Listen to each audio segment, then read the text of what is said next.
I really got to that point.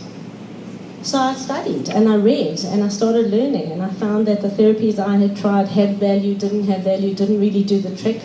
But the truth is, living with self-esteem is kind of like the way a GPS system works. It doesn't judge you.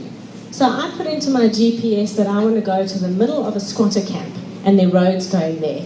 The GPS doesn't look back at me and say, are you kidding? Do you know what goes on there? Crime hotspot. It doesn't say anything. It says, right, okay, it's going to take 28 minutes and you need to go straight for this long, and then after that long you turn left, and etc. No judgment.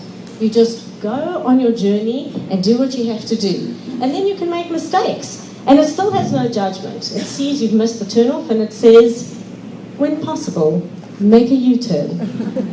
That's what it says. There are some download apps you can get that say, schmuck, you missed it, turn back. But you know, most people don't download that, so that's what it says. No judgment, when possible, make a U-turn. So if you make the U-turn, you might get back onto the original track that it had planned for you, but if you go straight long enough, it doesn't judge you, it doesn't say anything, it just says, recalculating. Alright, if you still keep in that destination, we'll just change the way you get there. Now, isn't that a way that we should be able to live in our own lives? You set off on a journey to do X, Y, Z. You stuff up. I mean, life's like that. You mess it up, you wish you hadn't. Life is just what it is. And so you go, okay, I need to make a U-turn. Let me retrace my steps, apologize for that, fix that, make nice, try again. But we get taught such a fear of failure at school that we get too scared to try in case we get the failure back again. Can't have that. Well, you know, you're all sitting here thanks to Thomas Edison's 3,000 failures, because I don't know how many thousand times he blew up a light bulb, but I saw a joke once that said if he had a Jewish mother, she would have walked in at some point and said, for goodness sake, Thomas, turn off the light, go to sleep. But if he didn't fail a number of times, we wouldn't be sitting with light. You have to have the courage to stuff it up a lot to get things right. The first time I did a talk, it was because my Standard 9 English teacher decided that I should be on the impromptu team, and she stuck me in an impromptu team in front of the school and said, you have 2 minutes to prepare, do. I came out and I stood there, and she said to me from the back of the hall in front of 500 students, is that the best you can do? For goodness sake, sit down. So that was not my first interaction with self-esteem mentorship, I can tell you, but it was a great lesson because I didn't sew up my vocal cords after that. She took me under her wing and she mentored me on how to speak and communicate and how to think on your feet and think before you have to present. And well, you know, if you all enjoy this talk, maybe we can say thanks to her, and if not, you know, life's like that. I'll survive, I can promise you. So I think the biggest point I'm trying to make there is that there should not be judgment of yourselves. When you judge yourself too harshly for choosing a direction and not getting it right, you're not living with self-esteem. Because self-esteem isn't about beating yourself up, it's about being your best encourager, no matter what. And if you're mentoring or having relationships with self-esteem, then you'll be somebody else's best encourager, no matter what. Does that make sense? Did I got it right again, right off the bat there? Right off the bat, thank you. So for me, that often meant I was often wrong and never in doubt. Any of you like that? Often wrong, never in doubt. I'll give you a perfect example of this. My son and I were traveling back from Cape Town a few years ago.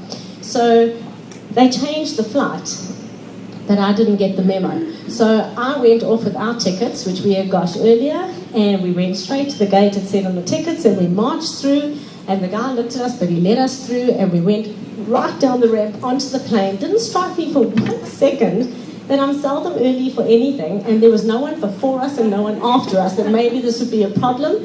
Never mind, onto the plane, we boarded, and these 3 air hostesses stood there looking at us and went, hello. I said, hi, guess we're first.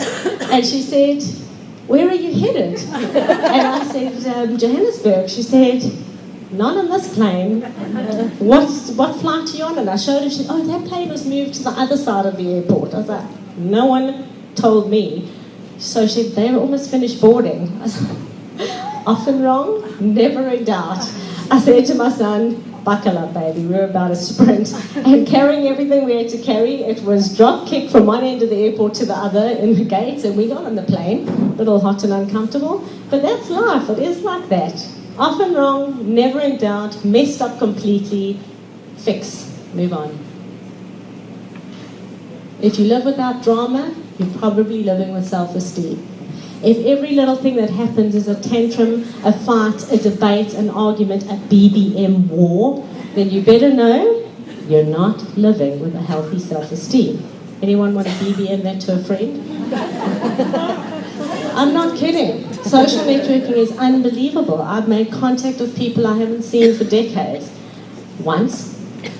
And it's lovely. And then there's a whole lot of conversations you have with other people. And then, you tell people what you're doing every day in case no one knows or thinks you died in your apartment. I'm not sure why we do this, but a lot of it is reaching out and a lot of it is hoping for connection. And I have a lot of people in my life who categorically refuse to Facebook. Okay, so then I have to, send them Picasso pictures as well. They just make my life more complicated. But it is what it is. It has come down to the fact that it's easier to communicate without seeing a facial expression or hearing a changed tone on the phone than it is to send a BBM message and wait for it to go tick, D. Oh, okay. Now let's see if it says typing. Because if it doesn't say typing, oh my goodness, then sheesh. Then we will have a conversation. But it better say, oh good, it's typing. We'll just wait now.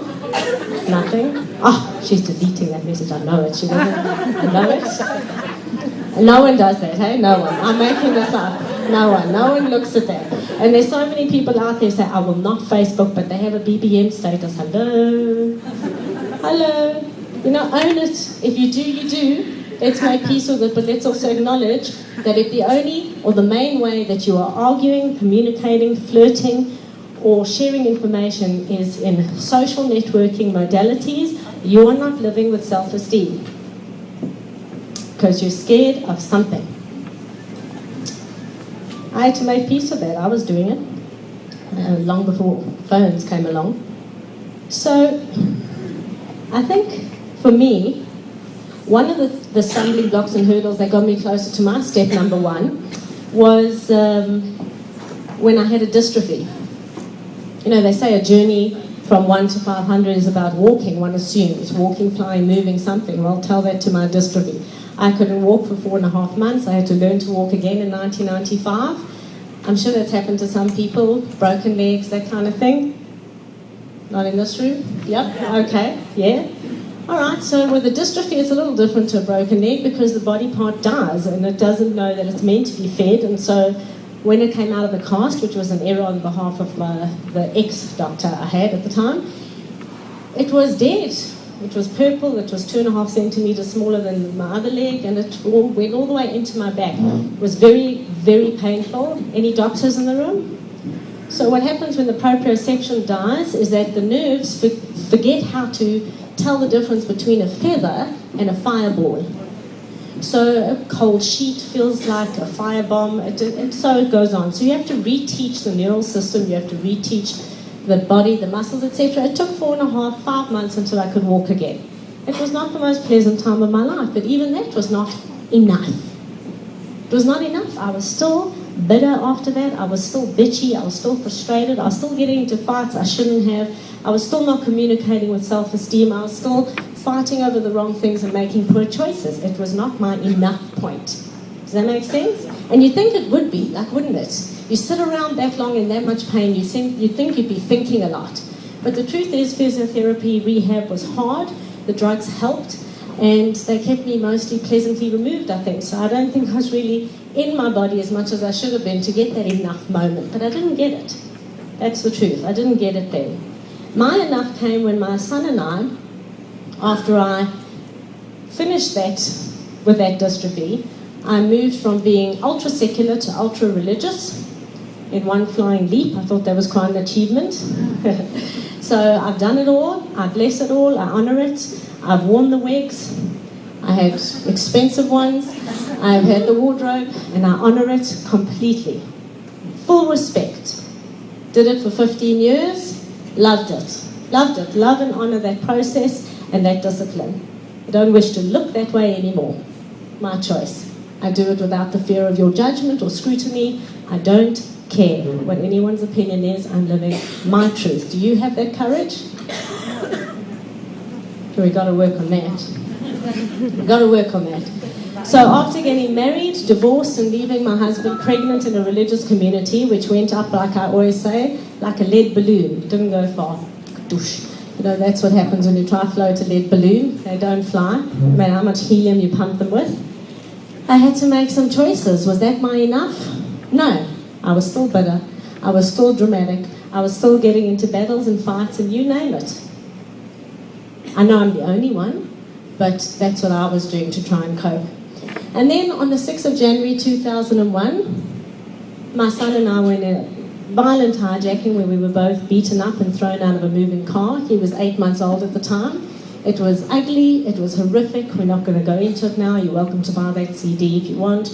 But the truth is, that was